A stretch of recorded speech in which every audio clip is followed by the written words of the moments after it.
Hi everyone, this week I thought I would do something festive and do a soap that's designed around All Souls Day. We're going to be doing some melt and pour soap dough. I'll show you how to do that in a minute. Here's the final product of the soap, just to give you a little teaser. Also, we will be doing soap frosting in the soap. I have another video on soap frosting. If you want to watch that, I'll connect it or link it at the end of the video. So for the soap dough, basically what we want to do is measure out equal parts of melt and pour soap and cornstarch, using about 1 ounce of a milk-based melt and pour soap and 1 ounce of the cornstarch. You do want to melt down the soap all the way when you add it to the cornstarch, and then you want to slowly add the cornstarch into the melt and pour soap and mix it up really good and try to get all the clumps out so that it sets up correctly.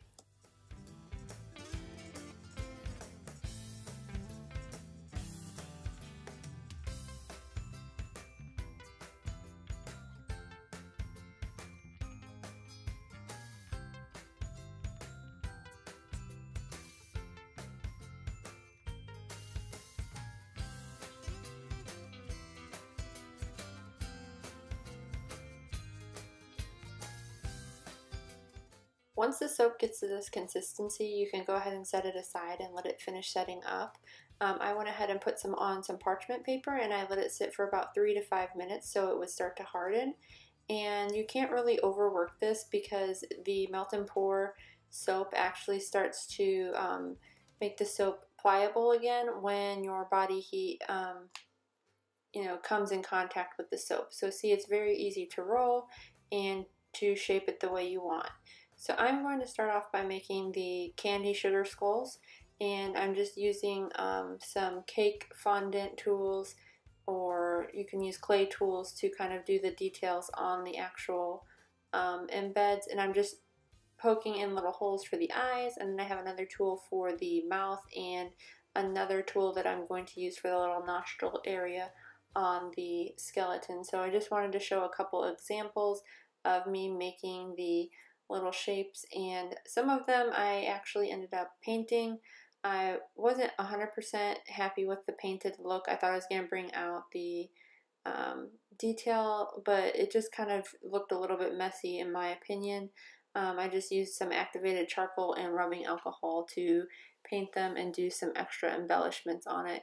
And see, I'm just showing a close-up view of what I'm doing as far as the detail on the little sugar skulls. And this is also really nice to do because each one of these is going to look unique and different, and it just kind of gives an extra touch to that handmade design if you're looking to do something like this. I like this soap dough recipe much better than using actual soap dough if you make it from scratch. To me, that was a little bit hard to use. The soap got very tacky, and it was just, kind of a mess. So I thought I would try it out with some melt and pour, and it's a lot easier in my opinion.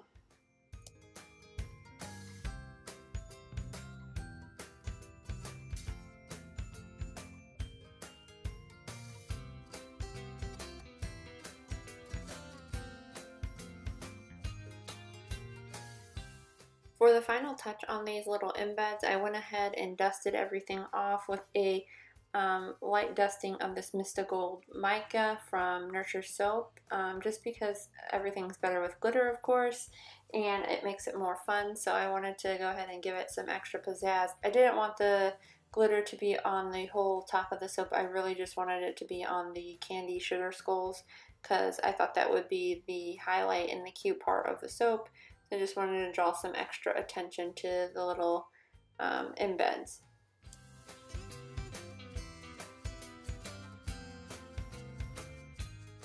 For the next part, I went ahead and just started melting down some of clear glycerin soap base. I wasn't actually measuring out specific measurements for each layer. I just went ahead and cut whatever I felt looked good, and then I went ahead and colored it with colors that I thought really said, Day of the Dead, and it just kind of fit in with the theme of the soap.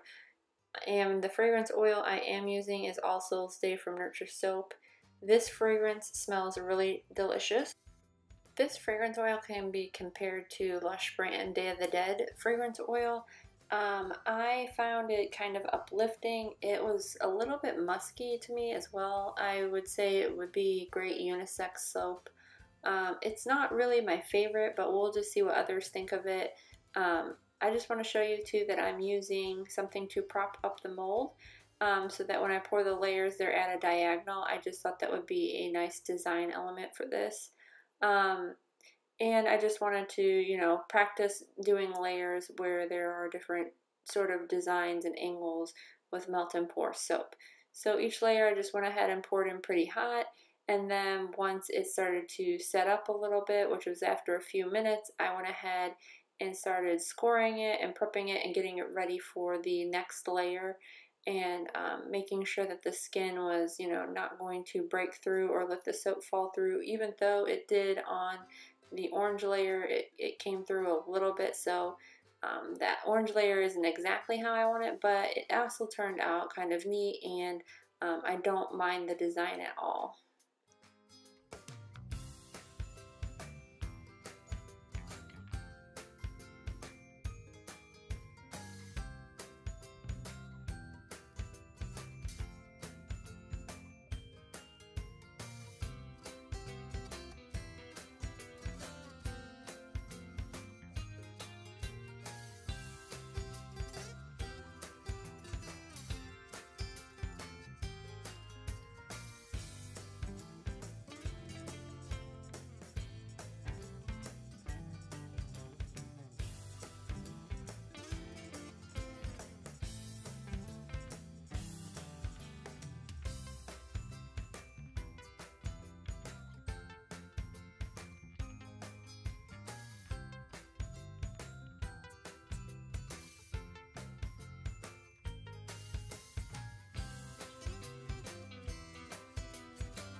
Once I got to a good point in the soap making process, I went ahead and set the mold aside so that the layers could finish setting up.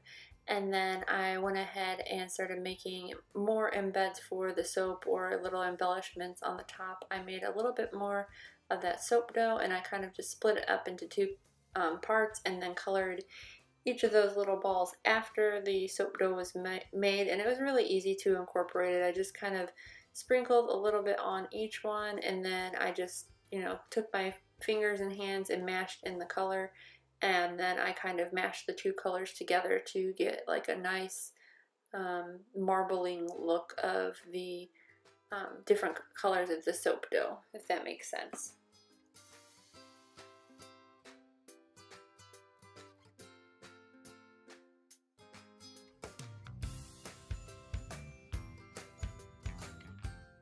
If you're going to use an actual mold with soap dough, it is a good idea to put a little cornstarch inside the mold.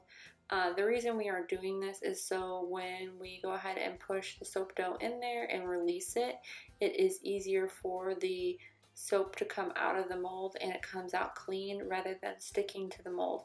And each time I made one of these, I tried to pop it out pretty much right after I put it in. There's a few that I let sit in there longer, just to see, you know, if there was a certain amount of time that seemed best to leave those embeds in. But I really didn't notice too much difference.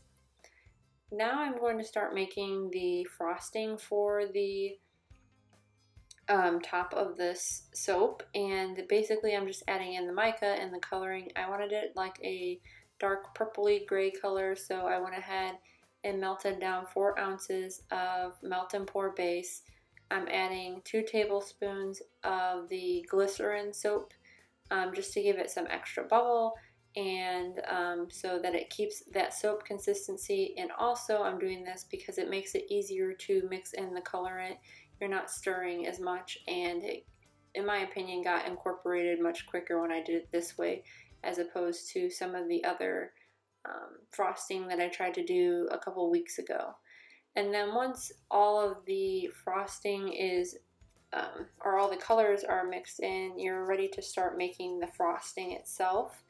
And you can use just a regular hand mixer, and you're going to want to add just a little bit at a time of the meringue powder. And you can find that in like the baking aisle at any store. Walmart has it, you know, or Amazon, wherever you want to get it. You just use a little bit of meringue powder, and then you go ahead and mix. I went ahead and mixed for about a total of 6 minutes before it got to a fluffy consistency, and I used almost 2 tablespoons of the meringue powder before it got nice and thick.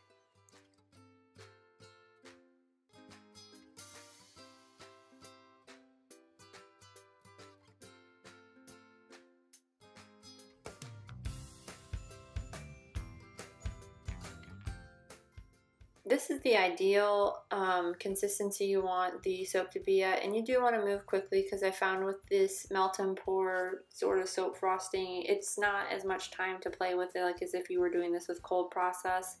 I wanted to attempt to pipe the soap frosting this time, but unfortunately I kind of struggled with it a bit because the frosting I feel sets up really quick, so I'm going to experiment with maybe another soap frosting recipe for melt and pour soap to see if I can get something that I can work with a little bit better, and so that when I do go to pipe it, it is a little bit easier. I know quite a few other soapers have said that you could always put it in the microwave and melt it back down, but once I have that metal tip on the bag, I was kind of unsure how to get it to be melted again other than using the heat from my own hands to kind of melt the soap a little bit and get a consistency that I wanted. So again, it's all an experiment, and I'm just trying new things when I'm making melt and pour soap. So if you guys have any comments or ideas or anything that you have done to either help me or other people, go ahead and leave a comment down below of how you do your soap frosting or what kind of tips you have for soap frosting. Maybe I'm just not working quick enough. And then that's what I'm doing there is I melted down some of that soap frosting. I didn't use the mixer to froth it up a bit, but I thought that would help adhere everything to the actual melt and pour soap that's sitting in the mold, plus all the little chunks of the piped frosting. I'm hoping those would stick together a little bit better by just kind of making it a little bit more sticky consistency.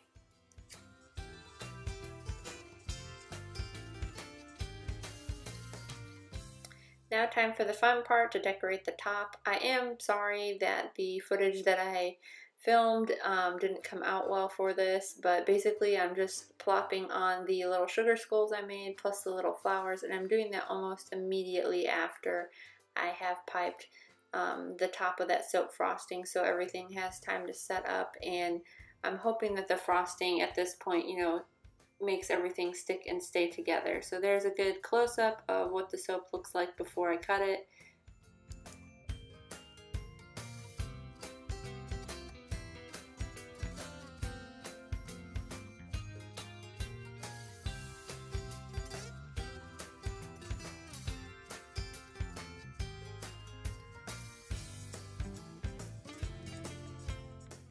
I just want to say, even though a few things did go wrong, like when I was pouring that one orange layer and the soap frosting not quite being the consistency that I thought it was going to be and stay, you know, a little bit more workable, despite all of that, I really do love the way this soap has come out. It's probably one of my favorite melt and pour soaps that I've made so far, so I'm really enjoying that.